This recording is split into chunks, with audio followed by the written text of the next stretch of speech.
नमस्कार, स्वागत है आपका सागर कोचिंग सेंटर कानपुर में। मैं हूं श्रवण कुमार सागर। आज के इस वीडियो में हम आपके लेकर के हैं sir C V Raman talent search test in sciences 2025 के लिए मॉडल क्वेश्चन पेपर। तो ये ऑफिशियल मॉडल क्वेश्चन पेपर है। इसको देख करके आप समझ सकते हैं कि इस एग्जाम में किस टाइप के क्वेश्चंस पूछे जाते हैं। आपको पहले ही बता दें कि इसमें टोटल 25 क्वेश्चन पूछे जाते हैं।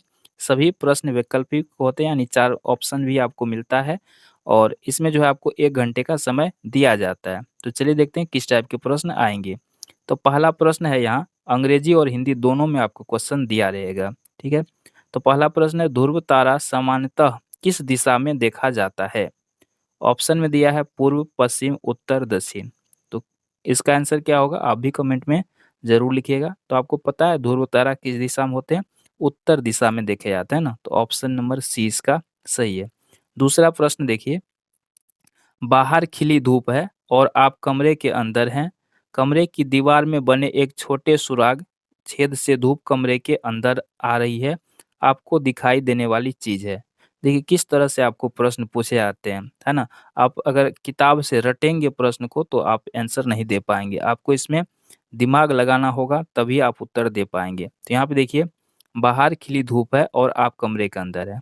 कमरे की दीवार में बने एक छोटे से छेद से धूप कमरे के अंदर आ रही है। आपको दिखाई देने वाली चीज़ है। 4 ऑप्शन भी दिए गए हैं, प्रकाश, धूलकण, दोनों, कोई नहीं। तो क्या होगा इसका सही आंसर, है ना? तो इसका सही आंसर होगा धूलकण, ठीक है? अब यहाँ पे आप सोच सकते हैं कि इसमें दोनों भी दिया हुआ ऑप्शन में, तो क्या इसका मतलब प्रकाश भी होगा? नहीं होगा, है ना? अगर आपने प्रकाश के बारे में पढ़ा होगा तो आपको पता होगा कि प्रकाश एक अदृश्य चीज़ है, यानी प्रकाश को हम नहीं देख सकते हैं। जिस प्रकार हवा को हम नहीं देख सकते हैं, उसी प्रकार प्रकाश को हम नहीं देख सकते हैं। तो जब हम प्रकाश को देख ही नहीं सकते हैं, तो प्रकाश कैसे दिखाई दे सकता है ना? तो इसका मतलब है प्रकाश दिखाई दे नहीं सकता, तो धूलकण ही दिखाई देगा ना, तो ऑप्शन नंबर बी इसका सही है।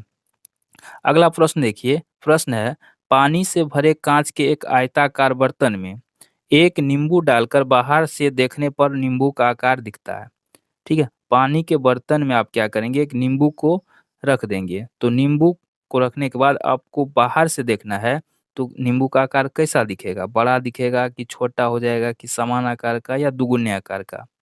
तो निश्चित सी बात है कि पानी से बाहर से उसको देखेंगे तो ये बड़ा दिखाई देगा ना, ऑप्शन नंबर ए इसका सही है। अगला प्रश्न देखिए, लोहे की 2 नलियों को आपस में टकराकर ध्वनि पैदा की जाती है, ठीक है? दोनों लोहा का ही है, ध्यान रखना है। हल्के से टकराने पर पैदा ध्वनि को ए कह देते हैं और जोर से टकराने की पैदा ध्वनि को बी कह देते हैं। दोनों का नाम रख दिए। निम्नलिखित में कौन-सा कथन सही है? देखिए, कह रहा है बी की तुलना में ए की ध्वनि अपेक्षाकृत दूर तक सुनी जाएगी। नहीं सुनी जाएगी, क्यों नहीं सुना जाएगा? क्योंकि ए में हल्का से टकराया था, है ना? तो ए का कम होगा ना, यहाँ कह रहा है ज़्यादा, तो नहीं होगा। तो दूसरा ऑप्शन देखते हैं, ए की तुलना में बी की ध्वनि अपेक्षाकृत दूर तक सुनी जाएगी, ये बात सही है। क्योंकि बी में क्या कहा है, ज़्यादा ज़ोर से टकराया, है ना? तो ज़ोर से टकराएँगे तो दूर तक जाएगा, तो ऑप्शन नंबर बी इसका सही है। अगला प्रश्न है, निम्नलिखित में कौन-सा कथन सही है? सभी अयस्क खनिज होते हैं, है ना? तो सभी अयस्क खनिज होते हैं, यही बात तो सही है। सभी अयस्क क्या होते हैं? खनिज ही होते हैं। ऑप्शन नंबर ए इसका सही है। जो भी अयस्क निकालते हैं वो ज़मीन के नीचे से निकालते हैं और ज़मीन से निकाले गए जो चीज़ होता है उसको खनिज के कैटेगरी में रखते हैं, है ना? तो ये हो गया ऑप्शन नंबर ए। अगला देखते हैं, निम्नलिखित में किस गैस का इस्तेमाल गुब्बारा भरने में किया जाता है? तो गुब्बारा आपने देखा होगा, एक तो हवा भरते हैं सीधा-सीधा, एक होता है हवा में उड़ता है, एक गुब्बारा को छोड़ दिया जाए तो काफ़ी ऊपर तक जाता है। तो उसमें कौन-सा गैस भरा रहता है ना? तो उसमें हम लोग भरते हैं हीलियम गैस, ठीक है? और हीलियम का संकेत है He, तो ऑप्शन नंबर डी इसका सही है। अगला देखते हैं, निम्नलिखित में कौन-सा अक्रिय गैस आयतन के हिसाब से वायुमंडल में सर्वाधिक प्रतिशत मात्रा में पाया जाता है? वायुमंडल में सबसे अधिक कौन-सा गैस है आयतन के हिसाब से, है ना? तो आयतन के हिसाब से सबसे ज़्यादा है आर्गन, ऑप्शन नंबर सी इसका सही है। अगला देखते हैं, प्रश्न है, अंकुरित के सिरे में कौन-सा उत्तक पाया जाता है? ठीक है? तो इसमें विभुयोतक पाया जाता है ना, ऑप्शन नंबर ए ही सही है। अगला प्रश्न है, कोशिका की ऊर्जा मुद्रा कहलाती है। तो याद कर लीजिए, कोशिका की ऊर्जा मुद्रा को एटीपी कहते हैं। ऑप्शन नंबर सी इसका सही है। निम्न में कौन सा एक अंडाकार जानवर नहीं है ना? तो क्या हो जाएगा? गाय। ऑप्शन नंबर ए इसका सही है। इसी क्वेश्चन को इंग्लिश में भी दिया रहता है। देखिए अब यहाँ पे क्वेश्चन नंबर 11, नीचे प्रत्येक प्रश्न में दो कथन 1 और 2 दिए गए हैं। ये बयान या तो स्वतंत्र कारण हो सकते हैं या स्वतंत्र कारणों के प्रभाव या सामान्य कारण हो सकते हैं। इनमें से एक कथन अन्य कथनों का प्रभाव हो सकता है। दोनों कथनों को पढ़ें और तय करें कि निम्नलिखित में कौन सा उत्तर विकल्प इन दोनों कथनों के बीच सही संबंध को दर्शाता है। उत्तर चिन्हित करें। चलिए, यहाँ तक तो ये सवाल ही था। अब कथन 1 में दिया है, जब कक्षा चल रही होती है तब प्रणय को जाने के लिए कहा जाता है। और दूसरा कथन दिया है, प्रणय कक्षा में परेशानी पैदा करने के लिए प्रयोग करता है। तो अब यहाँ पे कौन सा उत्तर सही होगा?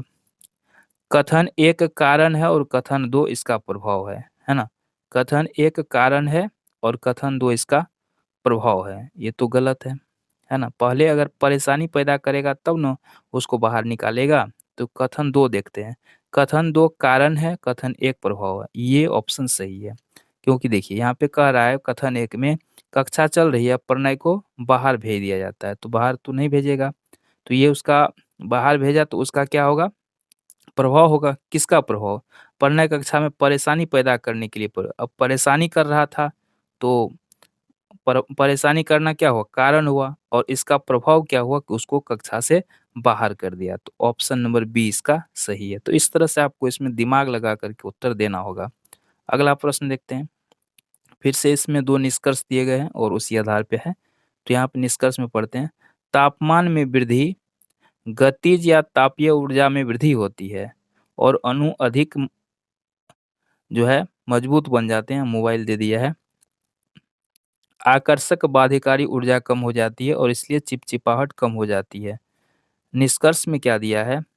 एक ही द्रव विभिन्न क्षेत्रों में भिन्न श्यानता प्रदर्शित कर सकता है। किसी द्रव में ठोस बनाने के लिए एक निश्चित तापमान की आवश्यकता होती है।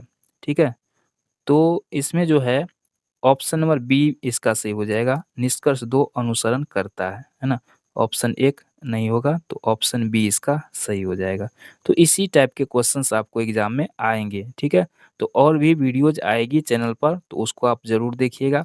और आप किस क्लास में हैं ज़रूर कमेंट कीजिएगा ताकि आपके क्लास के लिए स्पेशल वीडियो बनाया जाए। वैसे प्रीवियस ईयर का काफ़ी सारे वीडियो आपको मिल जाएँगे चैनल पर टैलेंट सर्च टेस्ट नामक प्लेलिस्ट में। तो आप उस प्लेलिस्ट में जा कर के भी देख सकते हैं कि किस टाइप के क्वेश्चंस पूछे जाते हैं। चैनल को अभी तक सब्सक्राइब नहीं किए हैं तो कर लीजिएगा इस तरह की जानकारी के लिए। धन्यवाद।